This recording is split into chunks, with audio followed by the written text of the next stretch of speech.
벨릭스 총독에서 베스도로 바뀌고 이제 당시 유대인의 분봉왕이었던 아그리파 앞에서 사도 바울의 자기 변호입니다. 억울한 죄목으로 갇혀 있죠.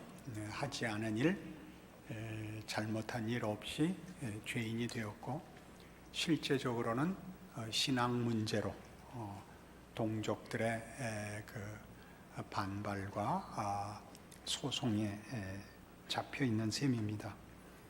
이 바울의 변호 내용은 매우 특이합니다. 비분강개하지 않습니다.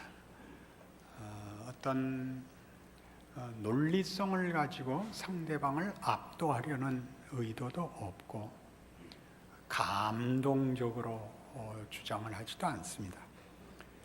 이걸 기록한 누가, 저자인 누가나 또 당시 바울이나 공통되게 아마 이 문제에 임한 것으로 보여집니다. 매우 담담하지요. 기독교 신앙의 힘은 그 논리성이나 그 열정에 있지 않습니다. 사실에 있습니다. 진리와 사실에 있습니다. 추상적인 개념으로의 진리가 아니라 역사적 사실, 지금도 일어나고 있고 결국 완성될 하나님의 일하심이라는 사실 위에 서 있습니다. 그러니까 이 일은 바울이 어떤 그 드라마틱하게 굴질 않습니다. 매우 밋밋하게 어떻게 예를 들면 좋을까요? 옛날에 군에서 고생한 날 이렇게 우리 얘기하곤 했는데, 거꾸로 매달아도 국방부 시계는 돌아간다. 기억나십니까? 기차 소리 요란해도 옥수수는 잘도 큰다. 기억나십니까?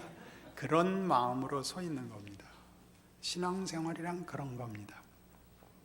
설득하고 내가 버텨야 되고 보다 더 크게 하나님의 일하심에 대한 어떤 개인적인 확신과 각오보다 훨씬 큰 아무것도 거스를 수 없는 하나님의 진정성을 가지는 것입니다. 그래서 이것은 무슨 논리적이거나 감동적인 것이 아니라 선포적입니다. 오늘은 그 선포적이라는 말의 뜻을 이제 오늘 본문 내용을 가지고 여러분과 은혜를 나눌 작정인 것입니다. 선포적이라는 게 무슨 뜻인가? 그러면 우리는 어떤 사실을 이렇게 선언하는 것, 공포하고 알리는 것, 그런 개념을 선포적이라는 데 갖고 있습니다. 그럼 오늘 하려는 선포적이라는 것은 조금 더 그 내용이 성경에 입각해서 더 깊고 굉장히 현실적인 것임을 이제 나누려고 하는 겁니다. 이 선포적이라는 사도 바울의 그 사역에 나타난 특징을 이제 우리 모든 성도들이 모두가 동일하게 그 자세와 그 현실을 순종해야 되는데, 이해하기 좋게 벤허를 잠시 이제 다시 보겠습니다. 잘 아시는 대로 벤허는 우리 잘 아는 영화입니다. 결론은 이거죠.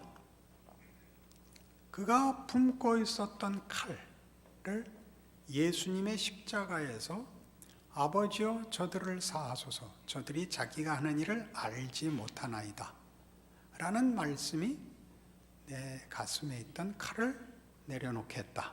이게 결론입니다. 그리고 영화는 끝나죠. 베너의 얼굴이 빛나면서 이제 이렇게 끝납니다. 신앙생활이라는 것은 거기서부터 시작입니다. 마음에 칼을 품고 살았던 사람이 예수를 품고 살게 되는 것, 그것이 신앙생활입니다. 예수를 품고 산다는 게 무슨 뜻이냐? 칼을 품고 살았을 때의 베너의 모든 그 내용을 다시 한번 돌아보십시오. 가장 친했던 친구가 로마의 관리가 되어 이제 민족적 적대감의 자리에서 서로 원수가 되고 뻔히 이해하고 알 수 있는 자기 어머니와 여동생의 무고함을 그가 외면하고 힘으로 자기네 집안을 잡으려고 하는데 개인적인 원한을 품고 또 이대로 놔뒀다가는 안 되겠다 싶어 이 세력을 꺾기 위하여 메살라가 베너를 귀양을 보냅니다. 그래서 가서 노예 손에서 복수의 날을 갈며 분노와 그 증오로 자기 인생을 견딥니다. 오직 복수의 칼날을 간 것으로 그의 생애가 다 지나오고 드디어 자유의 몸이 되고 큰 세력을 배후에 갖게 되죠. 아리아스의 양자가 되어 돌아옵니다. 돌아와 전차 경주에서 복수를 하죠. 그러나 시원하지 않습니다. 상대방을 죽인 것으로 답이 없습니다. 쩔쩔매죠. 중요한 장면이 나오죠. 아내가 이 말을 하죠. 당신이 메살라 같아요. 배경음악 기억나십니까? 흔드는 음악이 나오고 효과음이 나오고 그리고 예수를 만나고 돌아와 그 말씀이 내 가슴에 품었던 칼을 놓게 했다. 그리고 이제 영화는 거기서 끝이지만 실제 생활은 거기서부터 예수를 품고 사는 거죠.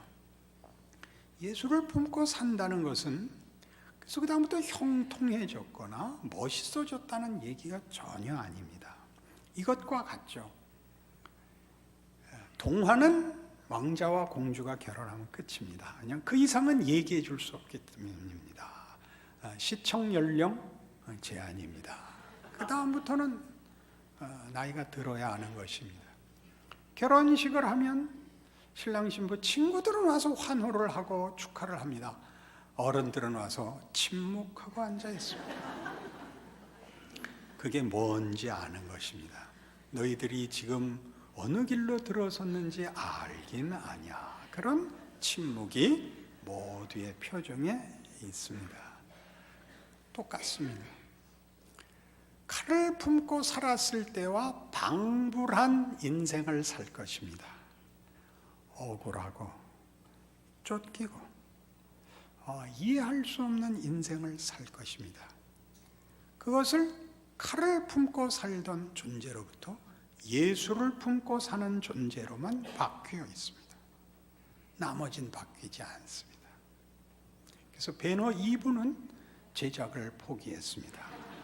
당연히 그렇겠죠. 상업성이 없으니까요. 시원한 인생은 없습니다. 베너가 자기의 억울한 인생 모두를 오직 복수 하나를 위해서 견뎠듯이 예수를 믿고 난 인생은 오직 예수로 인하여 견디는 인생이 됩니다. 다르죠.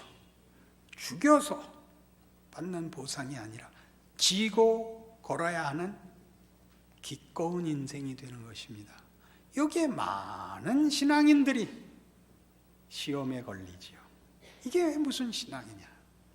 옛날에 내가 나쁘게 살아서 그렇게 살았다. 보상을 받지 못했다면 이제는 최소한 신앙을 따라 성실하고 멋지게 사는데 왜 보상이 없냐? 보상의 문제가 아닙니다. 동일한 인생의 조건을 칼을 품고 사는 것과 예수를 품고 사는 게 뭐가 다르냐라고 우리의 존재와 인생이 실존이 선포가 되는 것입니다. 하나님이 누구신가가 보상받는 권력이나 해결이나 능력이나 지위나 가진 것으로 되는 것이 아니라 예수를 믿는다는 이름 하나로 못 감수할 것이 없다로 하나님은 예수 안에서의 구원을, 하나님의 뜻을 선포하십니다. 그것이 우리가 선포라고 하는 것입니다. 로마서 12장에 가보시죠.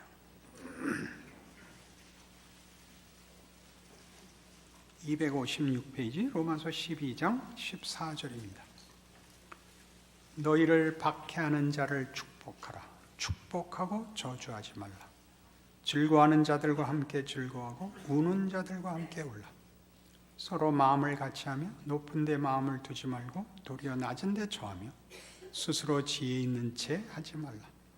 아무에게도 악을 악으로 갚지 말고 모든 사람 앞에서 선한 일을 도모하라. 할 수 있거든 너희로서는 모든 사람과 더불어 화목하라. 내 사랑하는 자들아, 너희가 친히 원수를 갚지 말고 하나님의 진노하심에 맡기라. 기록되었으되 원수 갚는 것이 내게 있으니 내가 갚으리라고 주께서 말씀하시니라. 네 원수가 줄이거든 먹이고 목마르거든 마시게 하라. 그리함으로 네가 숯불을 그 머리에 쌓아 놓으리라.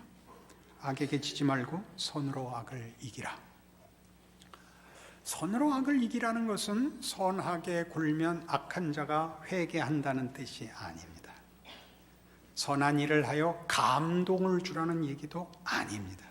선으로 악을 이기라는 것은 악한 자가 자기 길을 가듯이 선한 자는 선한 길을 감으로 자기 인생을 살라, 그런 얘기입니다.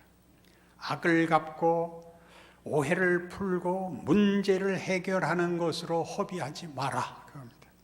너에게 준 길을 가라. 네 길을 가라. 악의 도전과 시험에 맞대응하다가 너 학교 가는 거 놓치지 마라, 그런 얘기입니다. 그러니 너희를 박해하는 자를 축복하라. 굉장한 일이죠.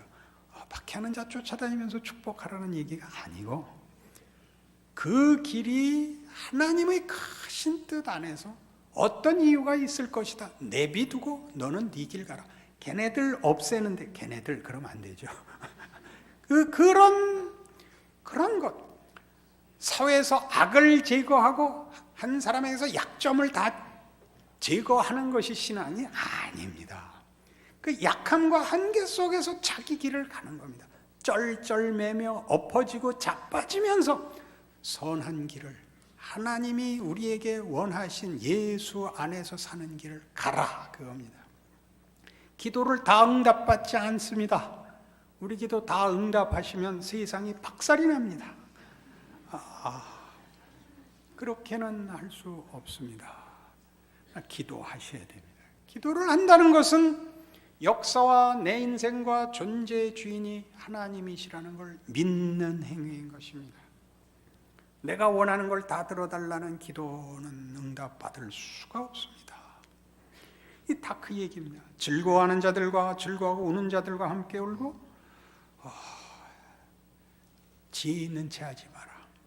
다 이해하고 다 설명하려고 그러지 마십시오. 우린 모를 게 한두 개가 아닙니다. 왜 내 자식이 저런 애가 내 자식으로 태어났는지, 왜 내가 이 나라에 태어났는지 우린 이해할 수가 없습니다. 그건 하나님의 손 안에 있습니다. 그건 맡기시고 자기 길을 가셔야 됩니다. 그게 선포입니다. 선포란 타협한 것도 아니에요, 합의한 것도 아니에요, 상대방이 이해해야 효과가 있는 것도 아닙니다. 상대방이 방해를 한다고 해서 소멸되는 것도 아닙니다. 그래서 하나님이 자신의 뜻과 의지와 목적을 우리의 인생과 존재로 증언하시는 예수 안에서의 하나님의 진정성입니다. 그 길을 걸으셔야죠. 고린도 후서 4장에 가면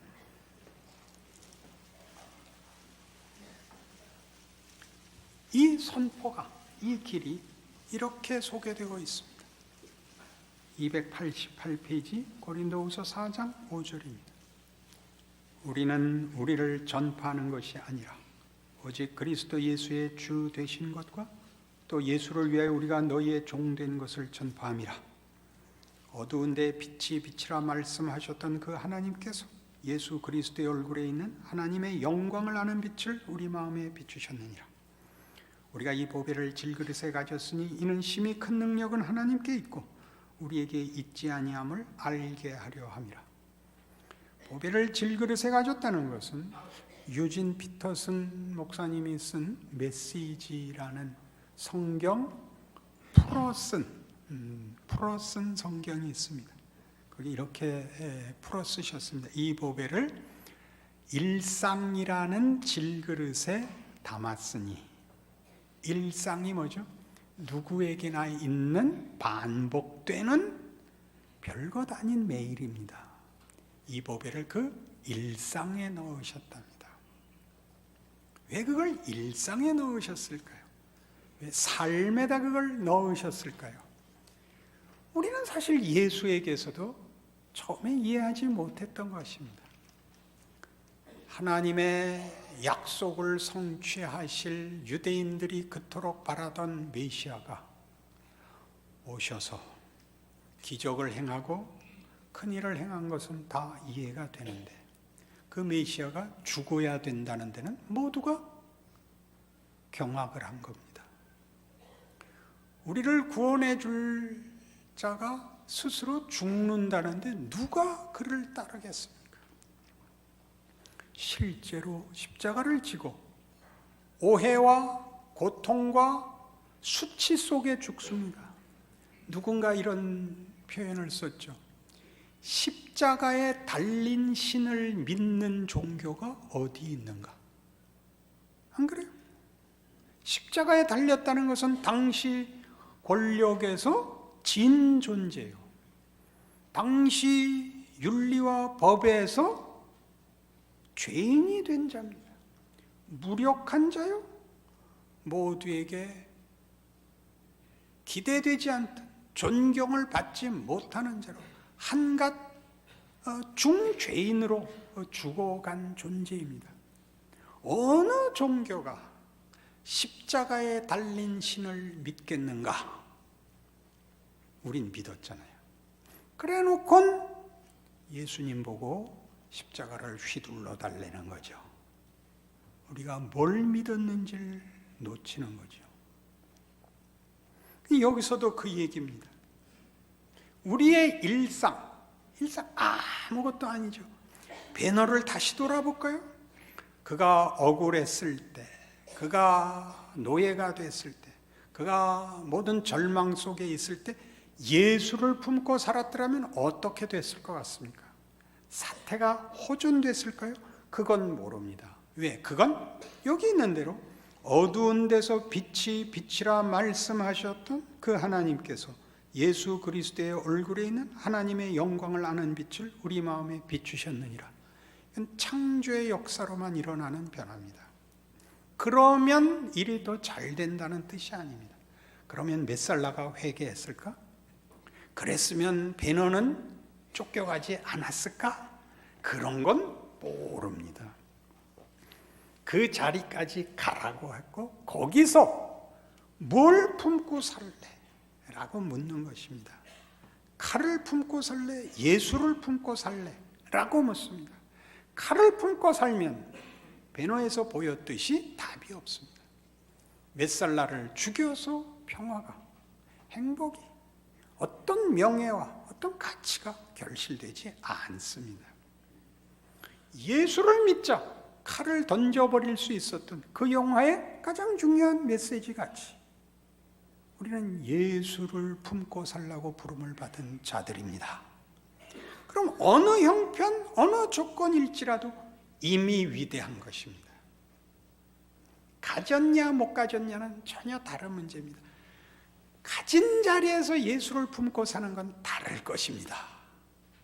가난을 구제하는 것이 목적은 전체는 아닐 것입니다. 돈으로 만족하거나 돈에 묶이지 않는 자가 될 것입니다. 그러면 어떻게 멋있어지는지 한번 보고 싶습니다. 하나님이 이 기도에 응답을 안 하셔서 저는 그거는 잘 안 됐습니다.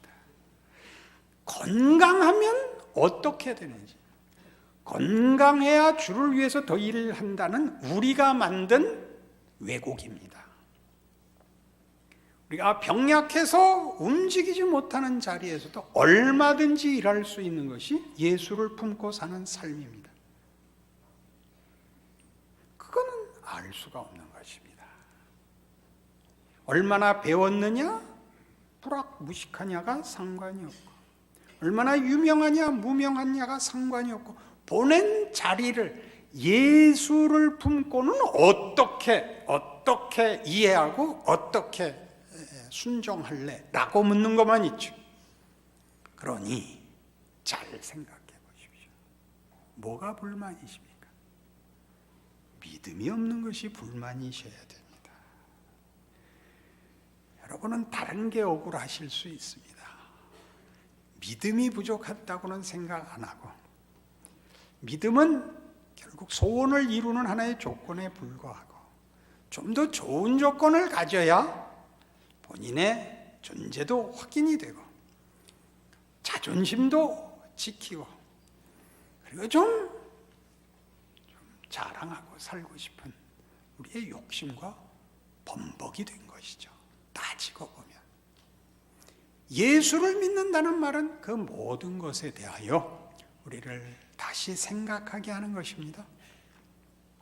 예수님이 하나님의 아들이 죄인을 위하여 죄인들의 손에 죽으시는 겁니다.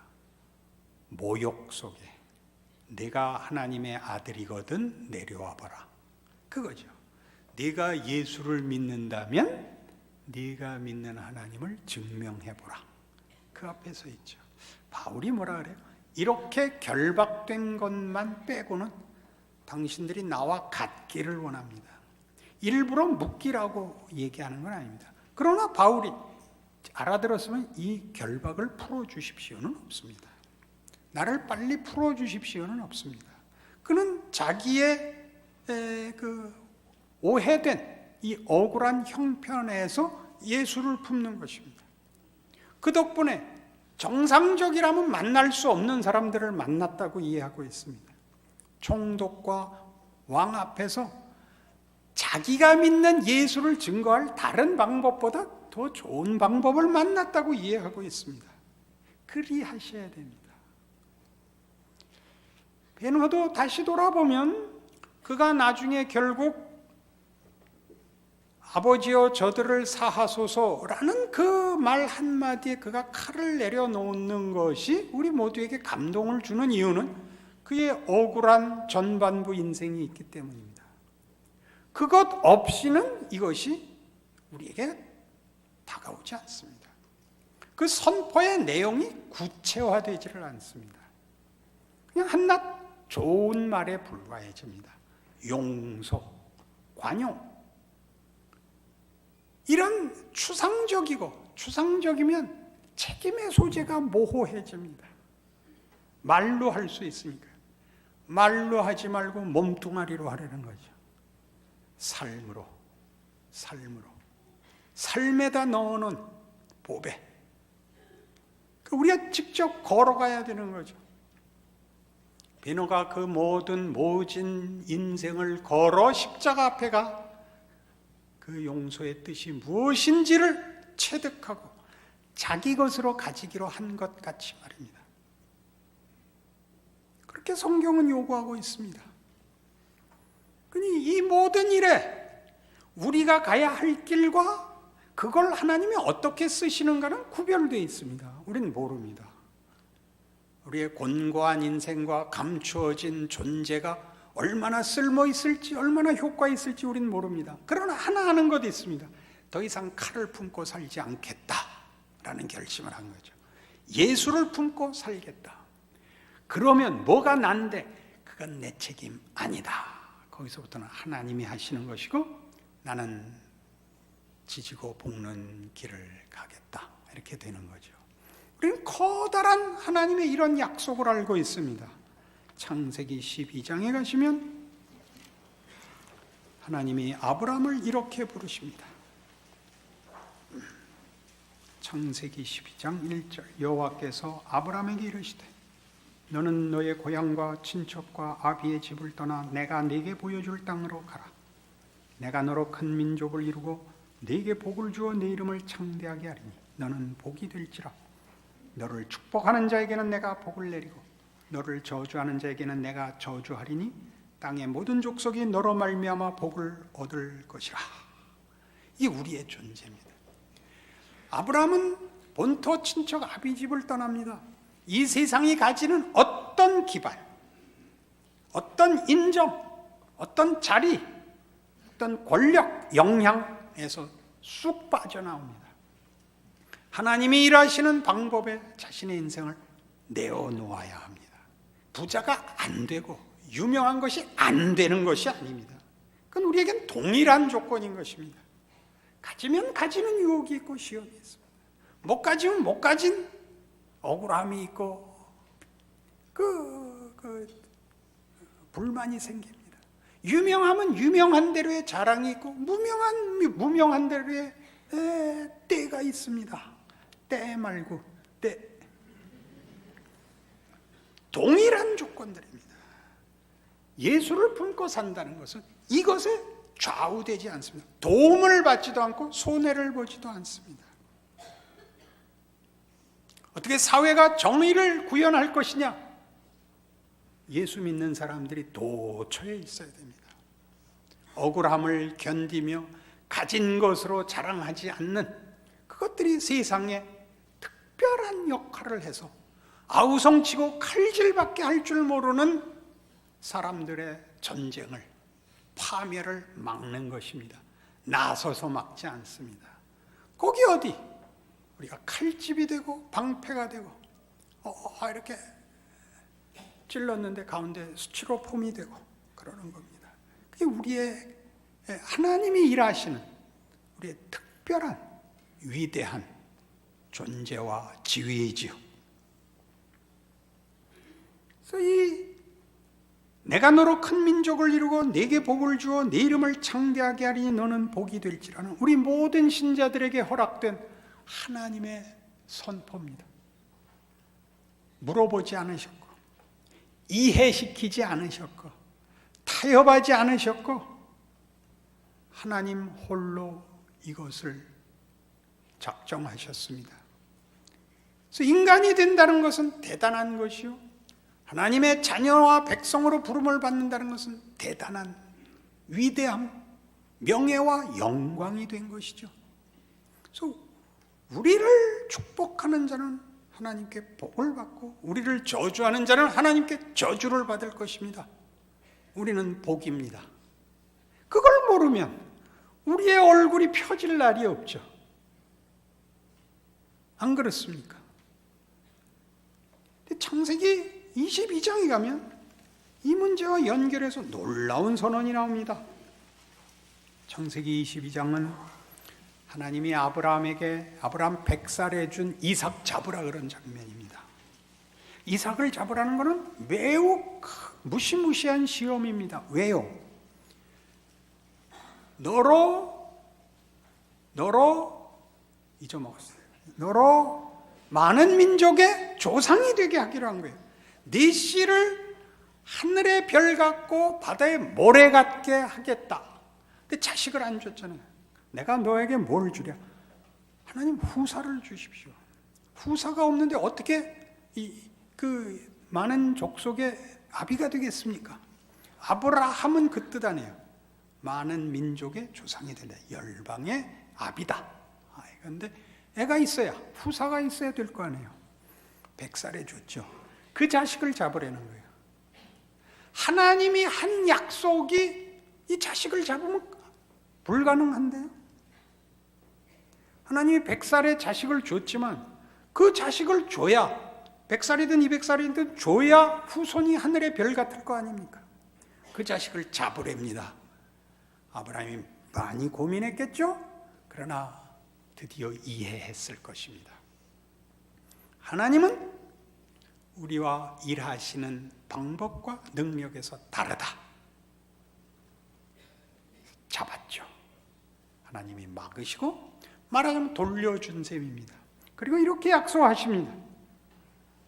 15절입니다. 여호와의 사자가 하늘에서부터 두 번째 아브라함을 불러 이르시되 여호와께서 이르시기를 내가 나를 가리켜 맹세하노니 네가 이같이 행하여 네 아들 네 독자도 아끼지 아니하였은즉 내가 네게 큰 복을 주고 네 씨가 크게 번성하여 하늘의 별과 같고 바닷가의 모래와 같게 하리니 네 씨가 그 대적의 성문을 차지하리라. 내가 나를 가리켜 맹세하노라. 하나님의 진정성입니다. 그의 신실하심과 능력과 거룩하심으로 하는 맹세입니다. 어떻게 하기로 했다고요?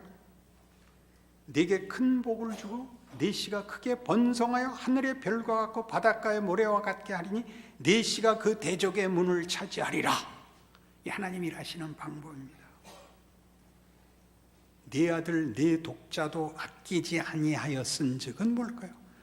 네가 원치 않는 길을 가기로 내 앞에 항복하였으니 이 길로 내가 네게 복을 주리라. 네 씨가 번성하고 네 씨가 대적의 문을 얻으리라. 그 신자들의 현실이 이것입니다. 우리는 볼 줄 모르니까 가진 것으로 예수 믿는 것을 확인하고 싶습니다.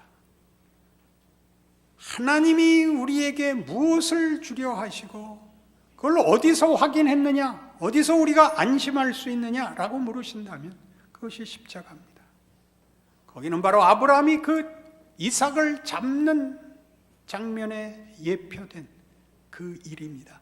하나님의 일하심의 놀라움, 부활의 능력, 무한한 은혜, 그의 약속의 신실함, 그것이 십자가보다 더 잘 나타날 수는 없습니다. 그러니 우리의 길을 우린 기꺼이 가야지요. 하나님이 이 길로 이 보잘것없는 나를 써서 십자가의 기적과 능력과 은혜를 잇고 계시다. 네 씨가 하늘의 별 같고 바닷가의 모래 같으리라. 그렇습니다. 다 이 길로 와야 되는 것입니다. 우리가 살아 그 길을 걸음으로 하나님의 선포에 참여하는 것입니다. 누구 잘하는 사람 하나? 아닙니다. 두 인생을 살 수 없지 않습니까? 동시에 두 군데 있을 수 없습니다. 각자의 자리는 다 고유하고 특별합니다. 대신할 수 없습니다. 그러니 명예를 가지고 자신의 자리를 지키십시오. 세상은 모르나 예수 안에서 우리가 확인한 하나님의 경이로우신 복된 존재인 것을 알며 기적의 삶인 줄을 아는 위대함으로 말없이 바보가 되고 삼켜져 있는 우리의 삶을 걸어가기로 하십시다. 기도하십시다. 하나님 아버지 은혜를 감사합니다. 우리의 길과 존재의 가치를 예수 안에서 확인합니다. 십자가와 그 부활의 권능에서 확인합니다. 하나님은 우리를 부르사 우리와 함께 하시며 그 크신 이름, 하나님의 자녀라 는 이름 주셨으니 더 바랄 것이 없습니다. 감사와 순종으로 우리의 삶을 하나님의 약속과 거룩하신 선포로 믿고 위대한 길을 걷기로 합니다. 축복하여 주시옵소서. 예수님 이름으로 기도합니다.